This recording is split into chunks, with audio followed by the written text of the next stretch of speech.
Hello guys, welcome back to SMA electronic. आज हम different type की सोल्डरिंग आयरन के बारे में जानेंगे कि पीसीबी के हिसाब से किस सोल्डरिंग आयरन का उपयोग करना चाहिए। छोटे पीसीबी और ऑडियो बोर्ड के लिए छोटी सोल्डरिंग आयरन का उपयोग करना चाहिए।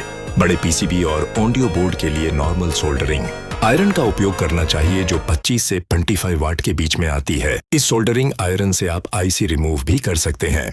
आईसी रिमूव करने बोर्ड की प्रिंट जलती नहीं है। बड़ी पीसीबी और एम्पलीफायर बोर्ड के लिए हमें 65 से 90 वाट की सोल्डरिंग आयरन का उपयोग करना चाहिए, जिससे शोल्डर आसानी से पिघल जाए और कंपोनेंट बदलने में दिक्कत ना हो।